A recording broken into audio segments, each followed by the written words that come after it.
Friends, my name is Amrita. स्वागत है आपका वेदास्त्रा पर।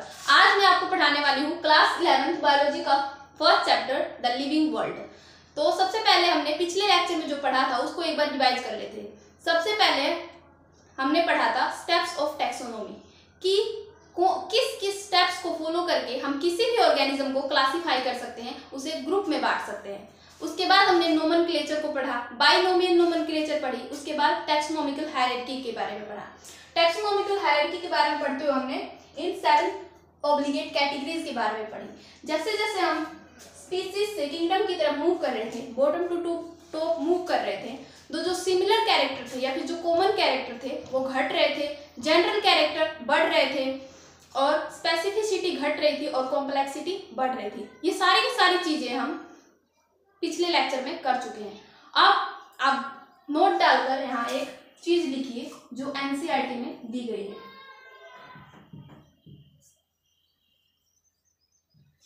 आप मुझे बताइए कि जैसे जैसे ग्रुप बड़ा होता चला जाएगा, एक ग्रुप के अंदर, एक बड़े ग्रुप के अंदर जो अलग अलग तरह के ऑर्गेनिज्म बैठे हैं, जो अलग अलग तरह के टैक्सास बैठे हैं, उनके बीच में रिलेशनशिप्स को बैठाना आसान होगा या मुश्किल होगा? बताइए। उनके बीच में रिलेशनशिप्स को बैठाना मुश्किल होगा, क्योंकि जैसे जैसे हम ग्रुप को बड़ा करते चले जाएंगे उसमें डिफरेंट डिफरेंट ऑर्गेनिज्म बढ़ते चले जाएंगे। जैसे पहले ग्रुप छोटा था स्पीसीज, तो उसमें केवल टाइगर टाइगर टाइगर थे, लेकिन जैसे ही मैंने ग्रुप को बड़ा किया तो उसमें टाइगर भी था, लायन भी था, लेपर्ड भी था और डॉग भी था और कैट भी थी। तो जैसे जैसे मैंने ग्रुप को बड़ा किया तो जो प्रोसेस था वो और ज्यादा जटिल होता चला गया, उनके बीच में मुझे रिलेशनशिप्स को बैठाना मुश्किल होता चला गया। तो आप लिख सकते हैं it become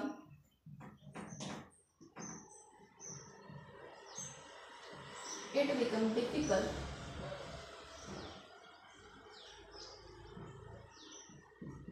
to find relationships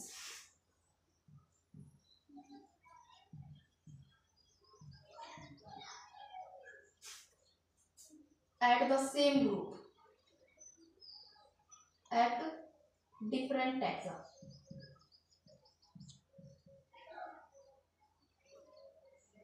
at the same category और same group.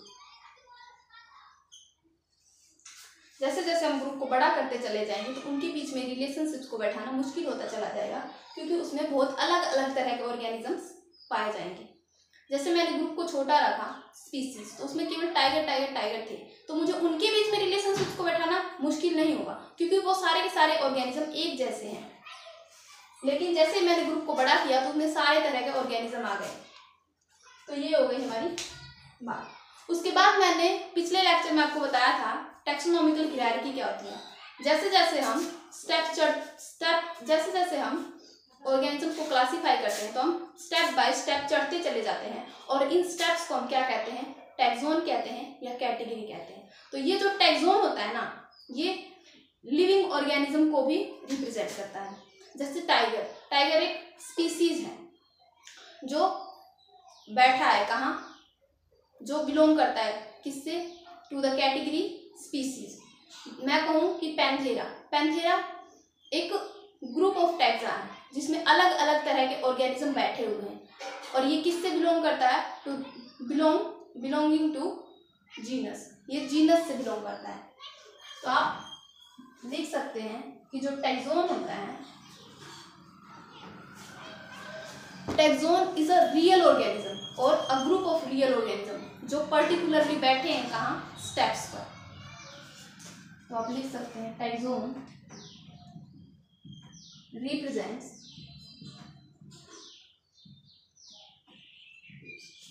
A real organism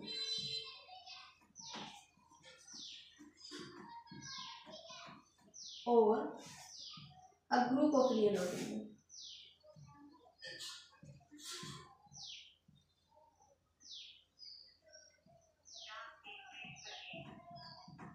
Organism belonging which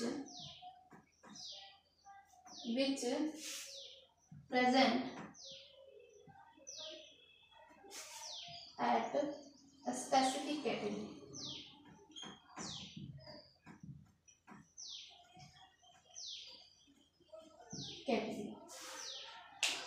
taxon क्या होता है? टैक्सोन एक रियल ऑर्गेनिज्म होता है या फिर एक ग्रुप ऑफ रियल ऑर्गेनिज्म होता है जो पर्टिकुलरली बैठे हैं कहाँ? स्लैब्स पर।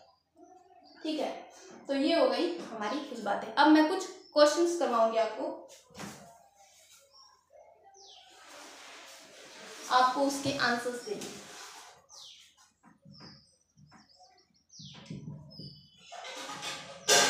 राइस, मोनोकोट और प्लांट रिप्रेजेंट। जो राइस है, मोनोकोट है, प्लांट है, ये क्या रिप्रेजेंट कर रहे हैं? मैं ऑप्शन लिख देती हूँ। Similar taxa at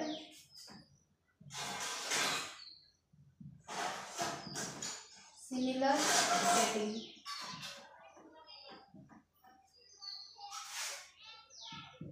similar taxa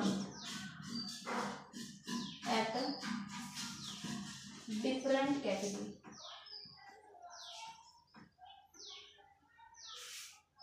different taxa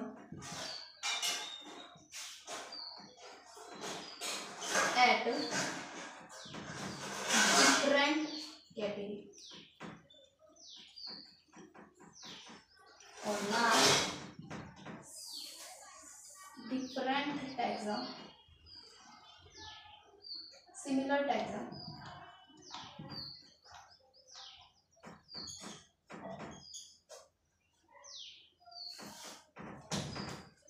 different taxa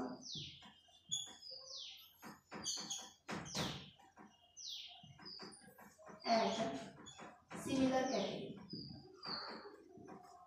बताइए, वो सारे के सारे एक ही तरह का ऑर्गेनिज्म है और एक ही ग्रुप के ऊपर बैठे हैं, एक ही कैटेगरी के ऊपर बैठे हैं। वो सारे के सारे एक जैसे ऑर्गेनिज्म है और अलग अलग कैटेगरी पर बैठे हैं, या फिर वो सारे के सारे अलग अलग ऑर्गेनिज्म है, वो सारे के सारे अलग अलग कैटेगरी के ऊपर बैठे हैं, या फिर वो सारे के सारे अलग अलग ऑर्गेनिज्म है, वो एक ही कैटेगरी के ऊपर बैठे हैं। तो इसका आंसर हो जाएगा सी। वो सारे के सारे अलग अलग ऑर्गेनिज्म है, वो सारे के सारे अलग अलग कैटेगरी के ऊपर बैठे हैं। राइस एक अलग लिविंग ऑर्गेनिज्म है जो एक अलग टैक्सोन है जो बैठा है कहाँ? स्पीसीज के ऊपर। टैक्सोन एक अलग, एक अकेला प्लांट है। लेकिन मोनोकोट एक बहुत बड़ा ग्रुप है जिसके अंदर सारे के सारे मोनोकोट्स आ जाते हैं जिनमें सिंगल कोटलीडिंग होता है। तो मोनोकोट एक बहुत बड़ा ग्रुप होता है जिसके अंदर सारे के सारे लगभग बहुत सारे प्लांट्स आते हैं। ये एक क्लास होती है। और जो प्लांट होता है ये तो इससे भी बड़ा ग्रुप होता है, ये एक किंगडम होता है। ये आगे चैप्टर में हम पढ़ेंगे, प्लांट किंगडम एक चैप्टर है। तो ये सारे के सारे अलग अलग डिफरेंट टैक्सा है और ये डिफरेंट कैटेगरी के ऊपर बैठे हुए हैं। तो ये होगा हमारा क्वेश्चन। अब हमने टैक्सोनॉमिकल हायरार्की के बारे में तो जान लिया कि टैक्सोनॉमिकल हायरार्की क्या होती है।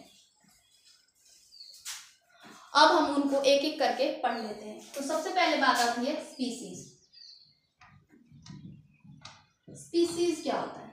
स्पीसीज जो होता है वो सबसे छोटा ग्रुप होता है। तो आप लिख सकते हैं it is the smallest group.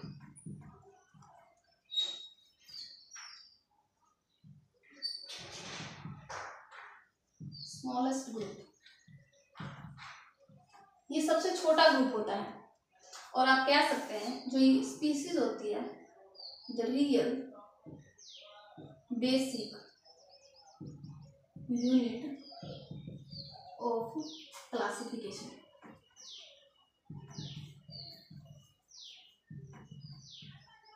The real basic unit of classification, जो स्पीसीज होती है वो क्लासिफिकेशन की सबसे छोटी और रियल यूनिट होती है। देखो, अगर आपसे कोई कहे कि यूनिट ऑफ क्लासिफिकेशन क्या है तो वो है टैक्सोन। मैंने आपको पहले या दूसरे लेक्चर में बताया था कि जो क्लासिफिकेशन की यूनिट होती है वो टैक्सोन होती है, लेकिन आपसे कहे कि सबसे छोटी और रियल यूनिट क्या है क्लासिफिकेशन की, तो वो है स्पीसीज। स्पीसीज जो होती है वो रियल होती है। इन्हीं रियल यूनिट से मिलकर आगे सारे बड़े ग्रुप बनते हैं। जैसे मैं टाइगर कह रही हूँ, टाइगर एक स्पीसीज है जो एक लिविंग ऑर्गेनिज्म को भी रिप्रेजेंट कर रहा है और एक कैटेगरी को भी रिप्रेजेंट कर रहा है। उसके बाद स्पीसीज को डिफाइन करने के लिए कॉन्सेप्ट आया था biological species concept.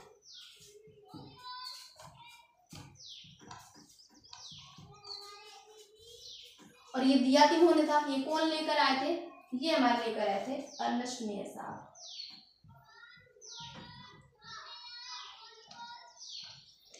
It was given by Ernest Mayr. Ernest Mayr ने क्या कहा कि जो सेम स्पीसीज के मेंबर हैं वो सारे के सारे एक जैसे दिखाई देंगे। इन्होंने बोला कि member of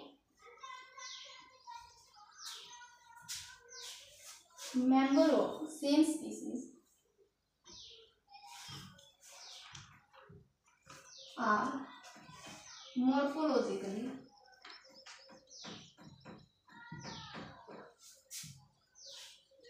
similar।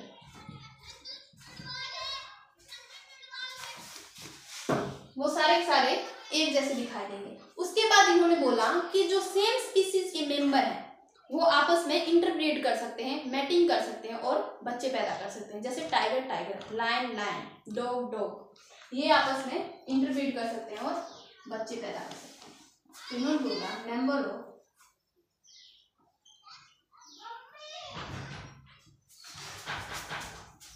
Same species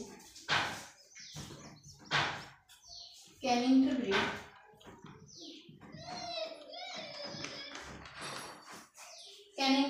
and produce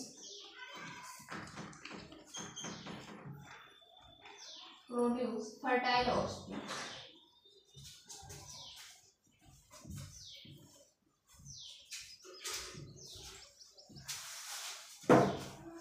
उसके बाद इन्होंने कहा कि जो डिफरेंट स्पीसीज के मेंबर हैं जैसे लायन और टाइगर, ये अलग अलग स्पीसीज के मेंबर हैं, ये आपस में इंटरब्रीड नहीं कर सकते और बच्चे पैदा नहीं कर सकते क्योंकि ये एक दूसरे से रिप्रोडक्टिवली आइसोलेटेड होते हैं। ये एक दूसरे से रिप्रोडक्टिवली अलग होते हैं। तो उन्होंने बोला कि member of different species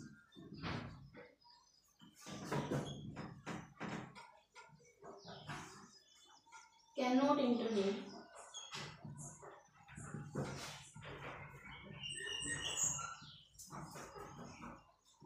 with each other।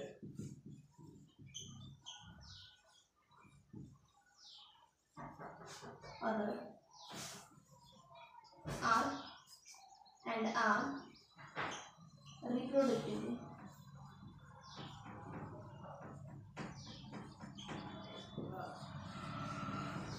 Isolated.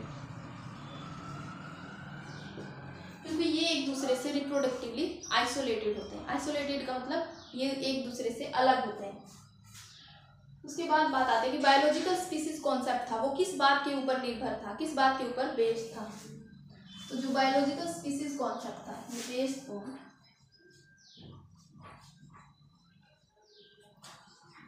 Reproductive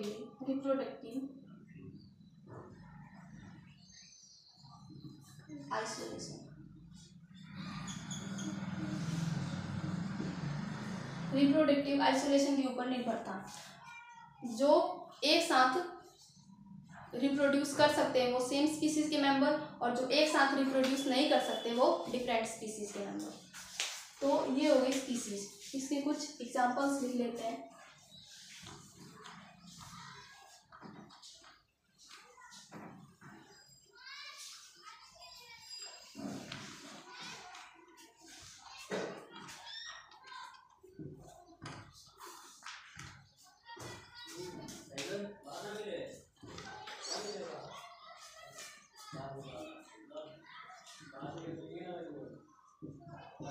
इसका जो एग्जांपल हो जाएगा वो हो जाएगा मैंजीफेरा इंडिका।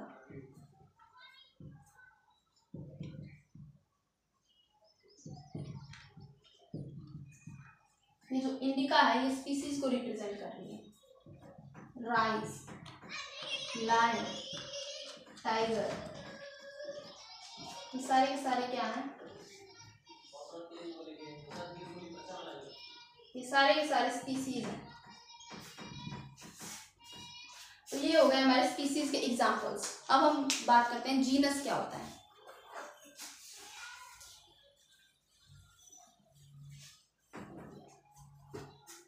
जीनस ऐसी सारी स्पीसीज जो हमें एक सी दिखाई देती है, जो हमें रिलेटेड लगती है, उन सारी स्पीसीज को मिलाकर हम एक बड़ा ग्रुप बना देते हैं, उसे हम कहते हैं genus. Group of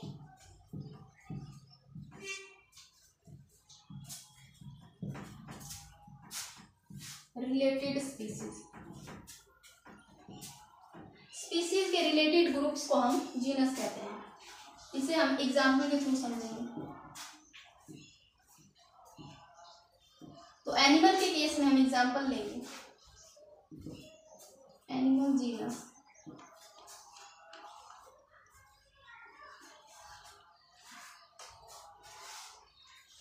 Panthera.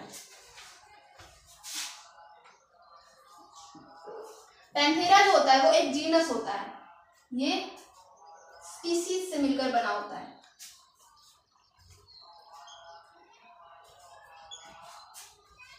Tigris, pardus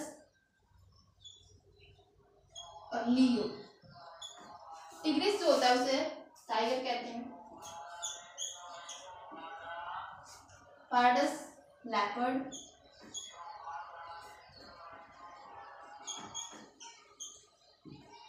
और लियो लायन।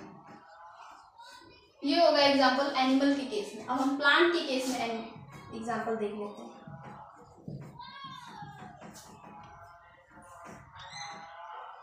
प्लांट के केस में एग्जाम्पल दिया हुआ है एनसीईआरटी में सोलेनम।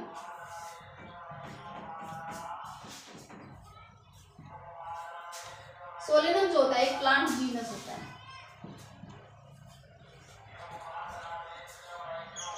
इसके अंदर प्लांट्स आते हैं,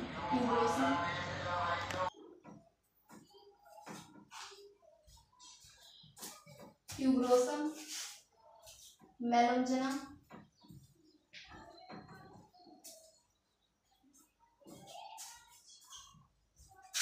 और निग्रम।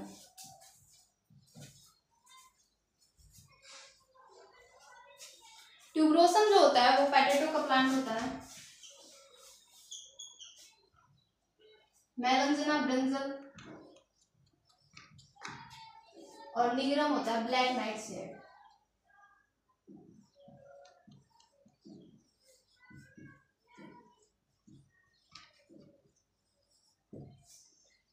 ये जो तीनों के तीनों प्लांट होते हैं ये आपस में एक जैसे दिखाई देते हैं, तो इसलिए हमने इसे एक बड़े ग्रुप में रख दिया सोलेनम। तो ये हो गया एनिमल का एग्जाम्पल, एनिमल जीनस का एग्जाम्पल, और ये हो गया प्लांट जीनस का एग्जाम्पल। आप और भी एग्जाम्पल्स लिख सकते हैं।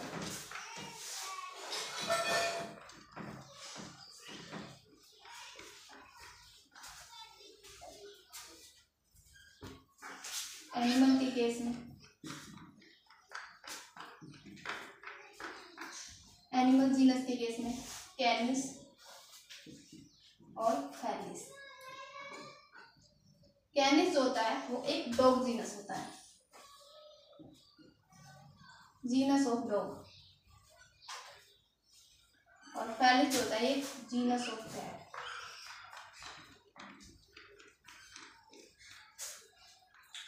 कैनिस के अंदर सारे तरह के कुत्ते आ जाते हैं, इसमें बहुत सारे कुत्ते आ जाते हैं, डॉग्स, जैसे जैकोल, वुल्फ, ये भी एक तरह के कुत्ते ही होते हैं। इसी तरह से फैलिस में भी बहुत सारी बिल्लियां आ जाती हैं, छोटी बड़ी बहुत सारी। अब प्लांट जीनस की और एग्जांपल्स लिख लेते हैं। प्लांट जीनस का एग्जांपल हो जाएगा हमारे यहाँ पिटूनिया, धतूरा, कोलसीजिकम।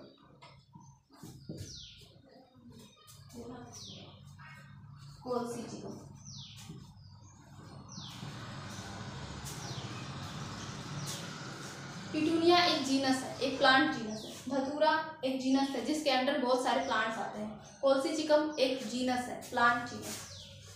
तो ये बात हो गई हमारी जीनस की। अब बात करते हैं फैमिली क्या होती है।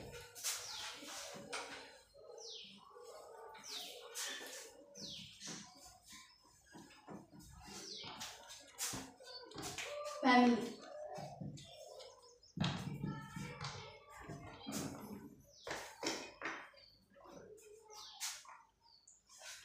जो मुझे एक जैसे जीनस दिखाई देते हैं, जो रिलेटेड जीनस दिखाई देते हैं, उन सब को मिलाकर मैं एक बड़ा ग्रुप बना देती हूँ, उनसे हम कहते हैं फैमिली। जो जीनस होता है वो सिंगुलर वर्ड होता है, लेकिन जेनेरा जो होता है वो प्लूरल वर्ड होता है। तो ग्रुप ऑफ रिलेटेड जेनेरा,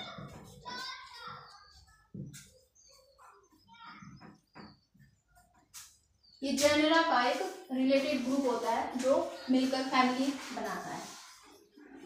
तो फैमिली के केस में पहचान के कुछ तरीके होते हैं। तरीका होता है सफिक्स। एनिमल के केस में जो सफिक्स होता है वो होता है ईडी। सफिक्स प्रीफिक्स क्या होते हैं ये आप इंग्लिश में पढ़ते हैं।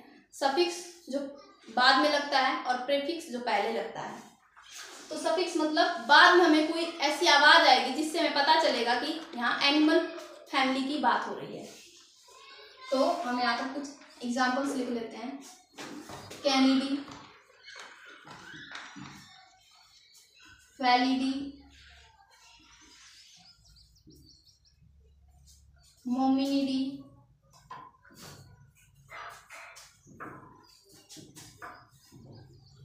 और मस्किटो।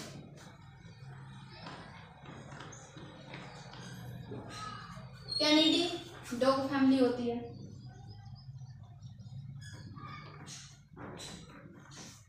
फैलिडी कैट फैमिली होती है।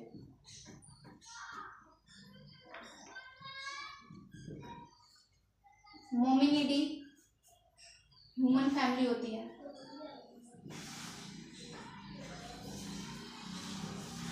और मस्किडी हाउस फ्लाई फैमिली होती है।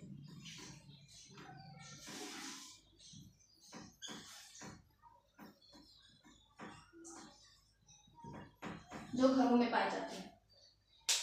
अब हम प्लांट के केस में, प्लांट के केस में भी पहचान का तरीका होता है, वो होता है एसी। वो वाली एसी नहीं, एसी, ACEAE, एसी। जैसे सोलेनेसी, फैबेसी,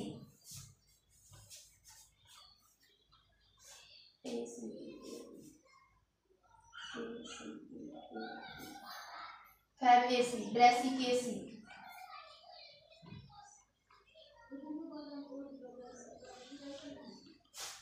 लिलिएसी,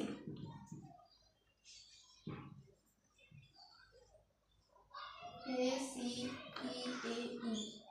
लिलिएसी और Malvaceae.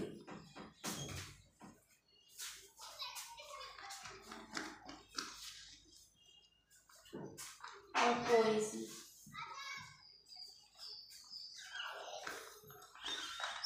Solanaceae, Fabaceae, Brassicaceae, Liliaceae, Malvaceae और पोएसी। सोलेनेसी के अंदर हमारे आलू, टमाटर, बैंगन, शिमला मिर्च, धतूरा, पिटूनिया और कोल्सीचिकम आ जाते हैं।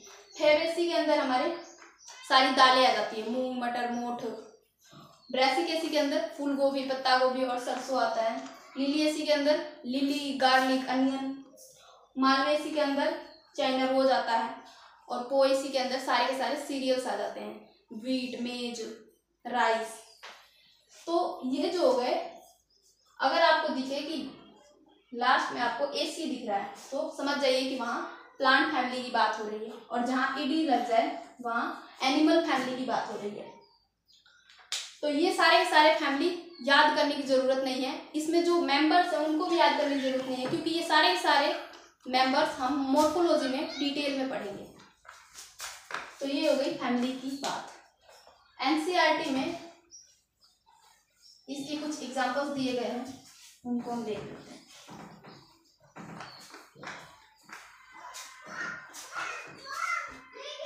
एनिमल के केस में दिया गया है फैलिडी।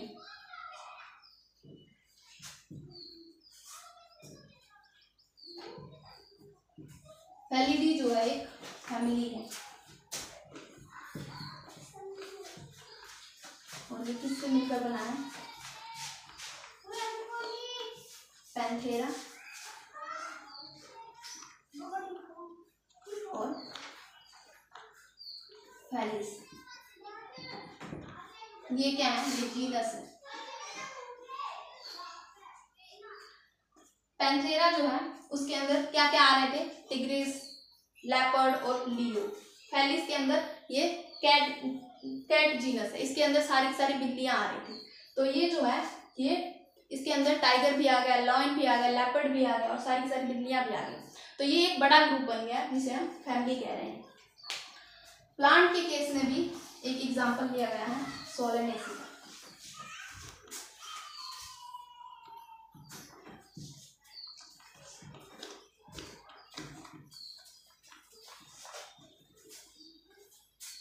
सोलेनम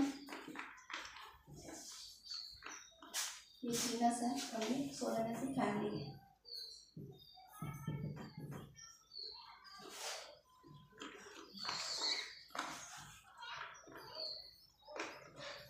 सोलेनम, धतूरा और petunia.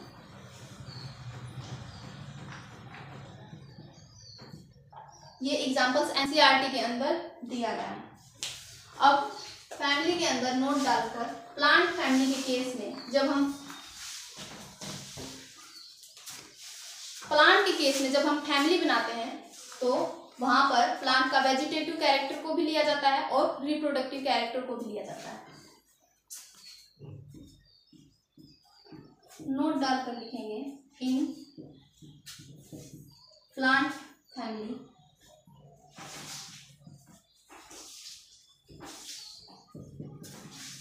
are formed both vegetative character and reproductive character।